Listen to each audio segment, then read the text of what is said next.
Hello guys, मेरा नाम है सागर। एमएस क्लासेस की इस वीडियो में आपका बहुत बहुत स्वागत करता हूं। आशा करता हूं कि आप सभी बहुत अच्छे होंगे और आपकी अकाउंट्स की प्रिपरेशन काफ़ी अच्छी चल रही होगी। तो गाइस, क्लास 11 अकाउंट्स की आज हमारी वीडियो नंबर 51 है और चैप्टर हमारा कौन सा चल रहा है? चैप्टर हमारा चल रहा है डेप्रीशिएशन। तो गाइस, आज की इस वीडियो में हम चैप्टर डेप्रीशिएशन का लास्ट टॉपिक डिस्कस करेंगे, जिसका नाम है एसेट डिस्पोजल अकाउंट। तो गाइस, एसेट डिस्पोजल अकाउंट को हम क्यों बनाते हैं, सबसे पहले गाइस मैं वो आपको बताता हूँ। देखो गाइस, जब भी आप कोई एसेट परचेज करते हो, ठीक है, तो उसको हम सेल भी कर देते हैं क्वेश्चन में। ठीक है, हमने अपने पिछले क्वेश्चन में पढ़ा है कि जो हमने एसेट परचेज किया उसको हमने सेल भी कर देते हैं। तो उसको अगर आप सेल कर देते हो, उसको आप कहाँ पे लिखोगे?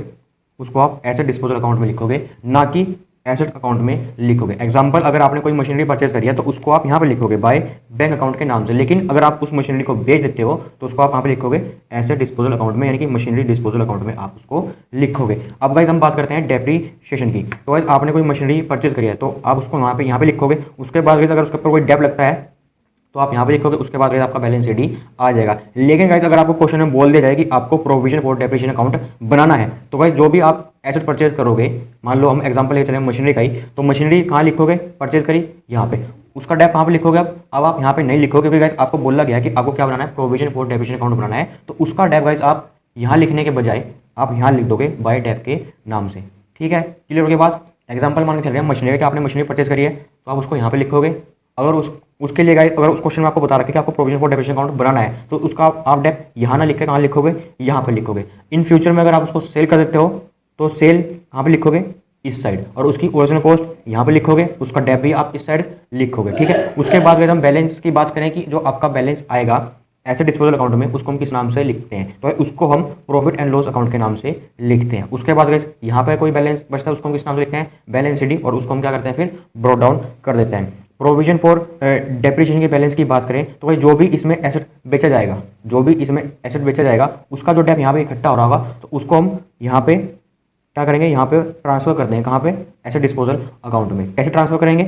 यहाँ पे हम लिख देंगे कि जो है इसको हम ट्रांसफर कर रहे हैं कहाँ पे? एसेट डिस्पोजल अकाउंट में हम इसको ट्रांसफर करें। तो आप उसको यहाँ पे लिख दोगे। ज़्यादा कन्फ्यूज होने की जरूरत नहीं है। जब मैं क्वेश्चन कराऊंगा तब गाइस आपको ये ज़्यादा अच्छे समझ में आ जाएगा कि इसका बैलेंस हम किस तरह से ट्रांसफर करते हैं। अभी सिंपल ये समझो कि आपको क्वेश्चन में 3 अकाउंट बनाने के लिए बोला गया है कि आपने मशीनरी परचेज करी है और उसके बाद आपको 3 अकाउंट बनाने हैं। तो मशीनरी अकाउंट, एसेट यानी कि मशीनरी डिस्पोजल अकाउंट, और तीसरा प्रोविजन फॉर डेप्रिसिएशन अकाउंट। तो आपने मशीनरी परचेज करी, यहाँ पे लिखोगे, उसका डेप यहाँ पे। अगर ये आपको बनाने के लिए ना बोला जाए तो आप डेप यहीं पे रिकॉर्ड कर दोगे और यहीं पे आप बैलेंस शीट निकाल दोगे। उसके बाद इन फ्यूचर में अगर आप उस मशीनरी को बेच देते हो तो उसको गाइस आप यहाँ पे लिखोगे।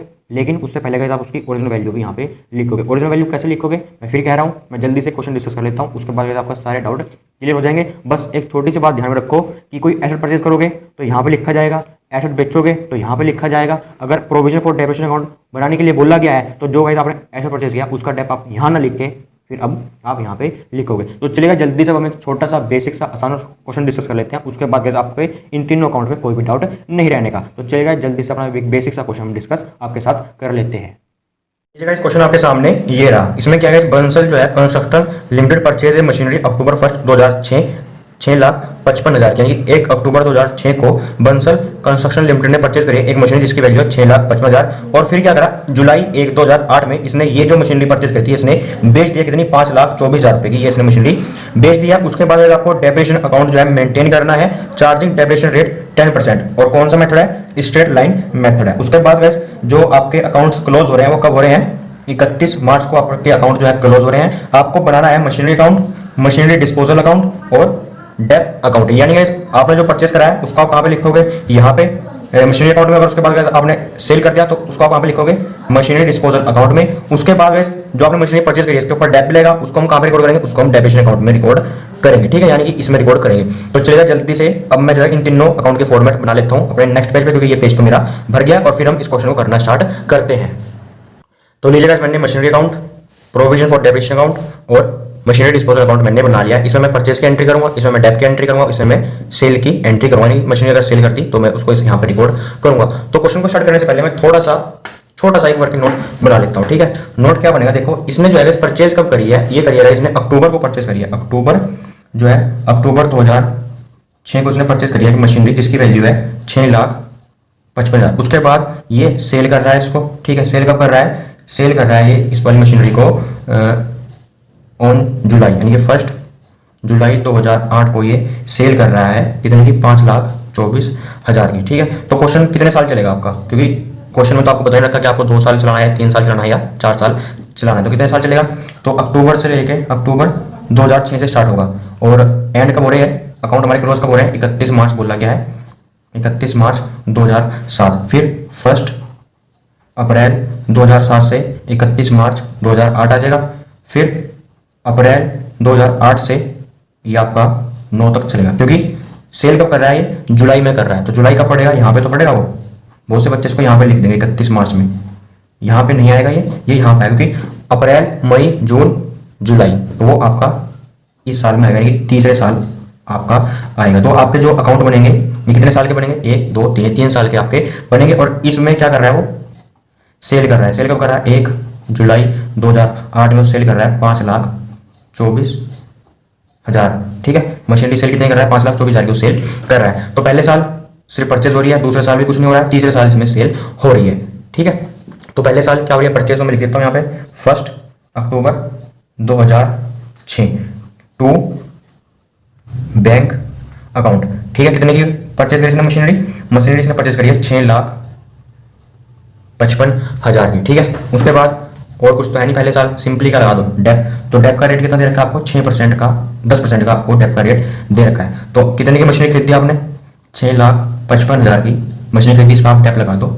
ठीक है, तो ये कैंसिल हो गया, आपका आ जाएगा। लेकिन ये डेप कितना आएगा? ये आपका डेप जो है पूरे साल का आएगा। लेकिन यहाँ पे क्या पूरे साल का डेप लगेगा? नहीं, डेप कब लगता है? जब हमारे अकाउंट क्लोज होते हैं। हमारे अकाउंट कब क्लोज हो रहे हैं? 31 मार्च 2007।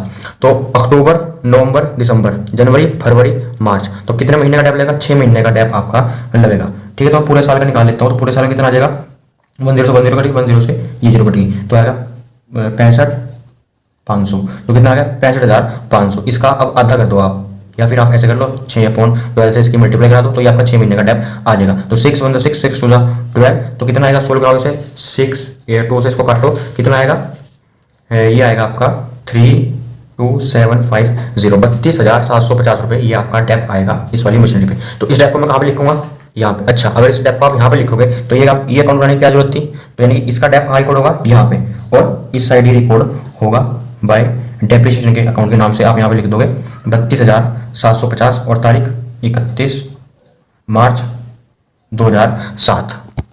इस एंट्री में कोई डाउट बताओ? आपने खरीदी, यहाँ पे लिख दी, उसका डेप कहाँ पे लगा दिया? यहाँ पे। डेप कितना लगेगा? डेप जो है 6 महीने का, पूरे साल का नहीं लेगा। कैसे लगेगा? मैं दिखा दिया, जो भी आपने मशीन परचेज किया उसका परसेंटेज से मल्टीप्लाई करा दो, और फिर जितने भी महीने हैं उसको 6/12 लिख दो। अगर 3 महीने होता तो 3/12, अगर 1 महीना होता तो 1/12। ठीक है, अगर यहाँ पे अप्रैल होता तो अप्रैल से लेकर मार्च तक पूरे 12 महीने होते तो 12/12, तो 12 से 12 कर देता है, फिर आपको कितना डेप आ जाता?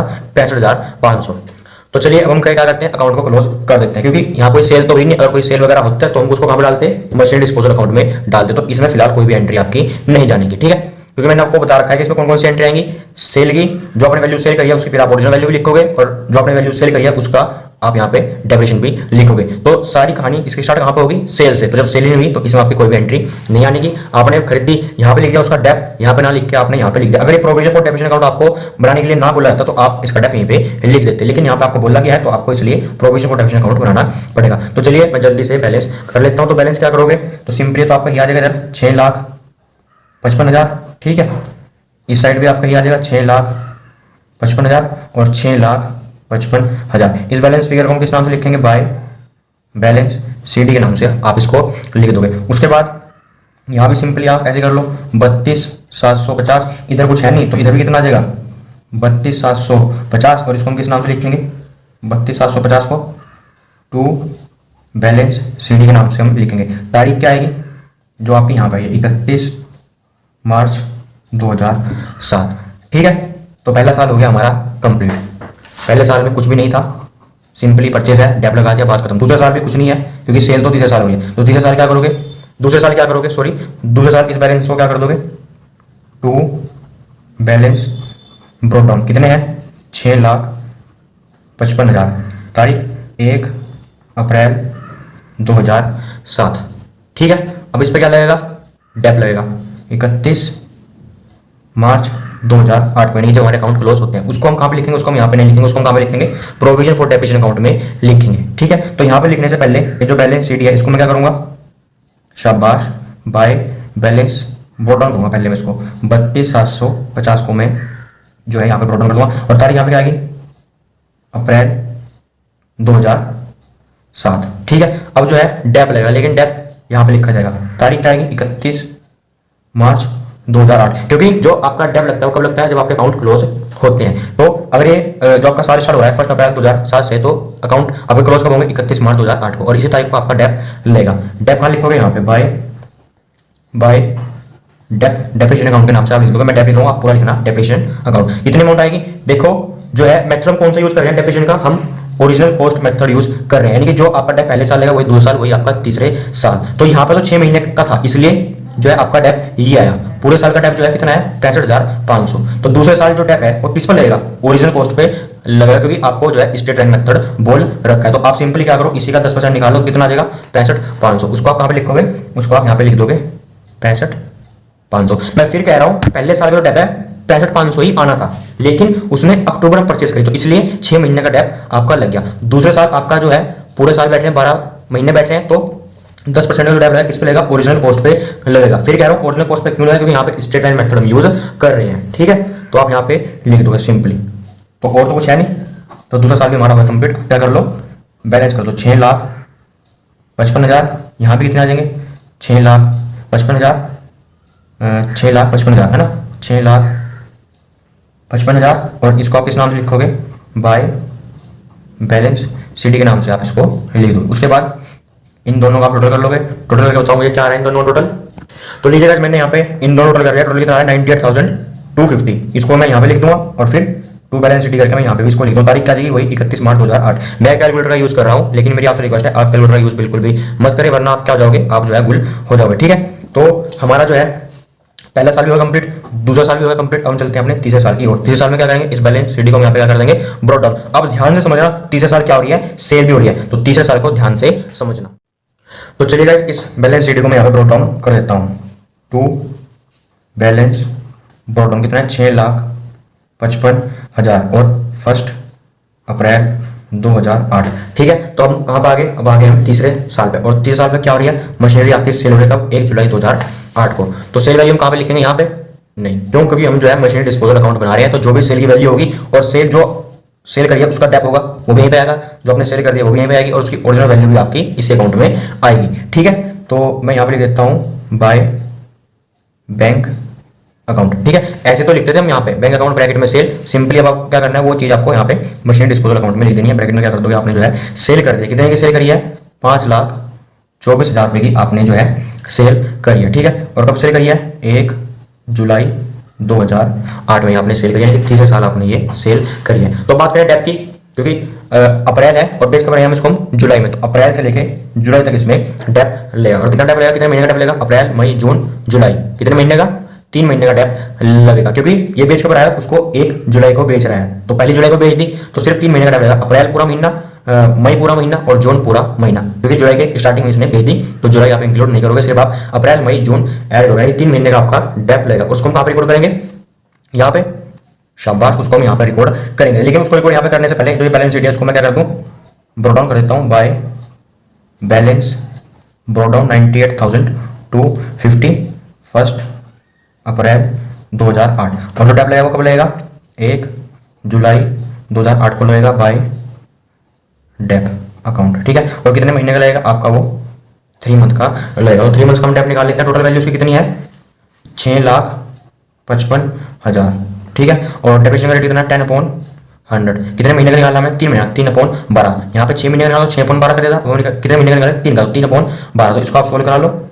तो मैं कैलकुलेटर यूज कर रहा हूँ, लेकिन आप कैलकुलेटर यूज बिल्कुल भी नहीं करोगे। तो ये आपकी वैल्यू आ जाएगी 16,375 रुपये। इसको आप कहाँ पे लिखोगे, इसको आप यहाँ पे लिख दोगे 16,375 रुपये। और गाइस मैंने बताया है कि ये डेप कहाँ पे जाएगा, मशीनरी डिस्पोजल अकाउंट में जाएगा। क्यों, क्योंकि मैंने बता रखा है जो आप मशीनरी सेल करोगे उसको यहीं पे रिकॉर्ड करोगे, उसके ऊपर जो डेप है वो भी यहीं पे जाएगा, जो उसकी ओरिजिनल वैल्यू है वो भी आपकी यहीं पे जाएगी। तो ये जो पूरा डेप है ये सिर्फ इसी मशीनरी का तो है जो मैंने बेच दी, तो ये सारा डेप जो है कहाँ पे ट्रांसफर हो जाएगा, यहाँ पे। कैसे ट्रांसफर होगा वो हम देखते हैं। पहले तो इन दोनों को आप ऐड कर लो, 98,250 और 16,375 को आप ऐड कर लो, तो ये आपकी वैल्यू होगी 1,14,625 रुपये।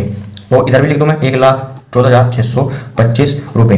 तो अब मैं यहाँ पे क्या लिखूंगा, बैलेंस शीट नहीं, बैलेंस शीट में मैं यहाँ पे क्यों लिखूंगा, क्योंकि मैंने ये जो डेप है ट्रांसफर करना है कहाँ पे, मशीन डिस्पोजल अकाउंट में। क्यों ट्रांसफर करना है, क्योंकि ये मशीनरी अब बिक गई है। तो मैं ट्रांसफर कर देता हूँ 1,14,625 कैसे ट्रांसफर करूँगा, आप यहाँ पे क्या लिख दोगे, मशीनरी डिस्पोजल अकाउंट आप लिख दोगे। और तारीख यहाँ पे कितनी आएगी, तारीख आएगी आपकी 1 जुलाई 2008 और 1 जुलाई 2008 बाय प्रोविजनल, क्योंकि कहाँ से आ रहा है, प्रोविजन फॉर डेप्रिसिएशन से आ रहा है। तो आप यहाँ पे पूरा लिखोगे प्रोविजनल फॉर डेप्रिसिएशन अकाउंट पूरा लिखोगे आप, और 1,14,625 रुपये आप यहाँ पे लिख दोगे। तो इसमें मैंने क्या करा, जो वैल्यू सेल करी वो भी लिख दी, जो हमने सेल करी उसके ऊपर डेप वो भी लिखता है, लेकिन उसकी अभी मैंने ओरिजिनल कॉस्ट नहीं लिखी है। तो ओरिजिनल कॉस्ट में यहाँ पे लिख देता हूँ, उसकी ओरिजिनल कॉस्ट यहाँ पे कहाँ पड़ी है, फिलहाल ये मशीनरी अकाउंट में पड़ी हुई है। मशीनरी अकाउंट से मैंने कहाँ पहुंचानी है, मशीनरी डिस्पोजल अकाउंट में पहुंचानी है। तो क्या करूंगा मैं यहाँ पे लिखूंगा 1 जुलाई 2008, ठीक है। क्या लिखूंगा यहाँ पे, बाय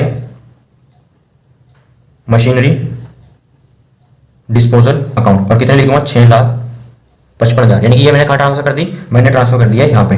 तो यहाँ पे ट्रांसफर किस नाम से आएगी, कहाँ से आ रही है ये वैल्यू, मशीनरी अकाउंट से। तो यहाँ पे क्या लिखोगे आप लिख दोगे यहाँ पे मशीनरी अकाउंट 6,55,000 रुपये, ठीक है। तो ओरिजिनल वैल्यू भी लिख दी, सेल वैल्यू भी लिख दी, डेप भी लिख दिया। अब क्या रहता है, सिर्फ बैलेंस। तो बैलेंस कर लेते हैं हम। तो इधर का बैलेंस कितना आ रहा है, 6,55,000 रुपये, और इस साइड उल्टा करो, इस साइड उल्टा कितना आएगा, ये आएगा आपका 6,38,625 रुपये। तो ज़्यादा कौन सा है, 6,55,000। तो इसको आप क्या करोगे, दोनों साइड लिख लोगे, ठीक है। और उसके बाद इसको आप रबड़ से मिटा दें, ठीक है। ये टोटल जो आप रफ में करोगे, तो आपका जो बैलेंस फिगर बचेगा वो किस साइड बचेगा, इस साइड बचेगा। और उस बैलेंस फिगर को किस नाम से लिखेंगे, मैंने पहले बताया था, प्रॉफिट एंड लॉस अकाउंट के नाम से आप उसको लिख दोगे। और कितना बचेगा, 6,55,000 में से 6,38,625 आप लेस कर दो, तो कितनी वैल्यू आएगी, ये आएगी आपकी 16,375 रुपये आपकी ये वैल्यू आ जाएगी, ठीक है। तो इसका भी हमने बैलेंस फिगर निकाल दिया, ये भी हमने अकाउंट क्लोज कर दिया। बचता है ये, इसको भी हम क्लोज कर देते हैं। क्लोज कैसे करेंगे, इधर कितना बैलेंस है, 6,55,000, इधर भी कितना बैलेंस है, 6,55,000। तो कोई बैलेंस शीट आपका बचा ही नहीं, यानी कि जो आपने मशीनरी खरीदी थी 6,55,000 की, उस पर ऊपर डेप कितना लग गया है, इतना डेप लग गया है, इतने की वो आपने बेच दिया है, और इतना उसके ऊपर क्या आ गया है, लॉस आ गया, क्योंकि उसकी वैल्यू कितनी थी, 6,55,000 की, लेकिन आपने बेच कितने की दी, वो आपने कितने की बेच दिया आपने, वो बेच दिया इतनी 5,24,000 रुपये की। इसमें से आप जो है फिलहाल इसमें डेप भी आप ऐड करोगे, तो डेप ऐड करके कितना आ रहा था, 6,38,625, यानी कि उसकी वैल्यू ये थी, आपने बेच कितने दी, इतने की बेच, तो आपके ऊपर जो है लॉस आ गया। अगर आपका बैलेंस शीट इस साइड बचता, तो आप इधर भी क्या लिखते, to profit and loss account, bracket में आप क्या लिख देते, प्रॉफिट।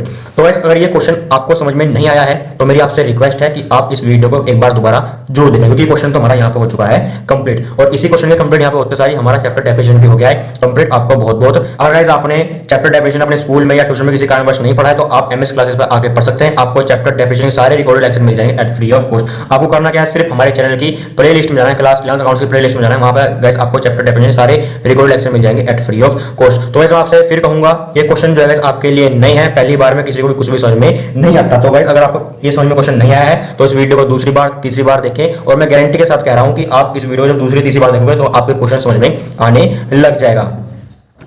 क्योंकि आप इन क्वेश्चन को छोड़ तो सकते नहीं, क्योंकि इस तरह क्वेश्चन आपके एग्जाम में आपको देखने के लिए जरूर मिलेंगे। इसके अलावा गाइस अगर फिर भी आपकी कोई क्वेरी है, कुछ छोटी मोटी क्वेरी, कुछ और क्वेरी, तो आप मेरे से कमेंट बॉक्स में पूछ सकते हैं, मैं जल्द से जल्द आपकी क्वेरी को सोल्व करने की कोशिश करूंगा। और हाँ गाइस, क्लास 11 अकाउंट्स की बुक में किसी भी चैप्टर के किसी भी क्वेश्चन वगैरह आपकी क्वेरी है, तो आप हमारा टेलीग्राम चैनल ज्वाइन कर सकते हैं, जिसका लिंक आपको नीचे डिस्क्रिप्शन बॉक्स में मिल जाएगा। आप हमें इंस्टाग्राम पे फॉलो कर सकते हैं, इंस्टाग्राम पे मैं आपके लिए इंपॉर्टेंट एमसीक्यू क्विज वगैरह लेके आता रहता हूं, जो गाइस आपको आपके एग्जाम में हेल्प करेंगे 1 मार्क के क्वेश्चन के लिए। तो आप हमें इंस्टाग्राम पे फॉलो कर सकते हैं, इंस्टाग्राम का लिंक आपको नीचे डिस्क्रिप्शन बॉक्स में मिल जाएगा। तो चलिए बच्चों, आज की वीडियो को बस हम यहीं पे एंड करते हैं। Thank you so much class.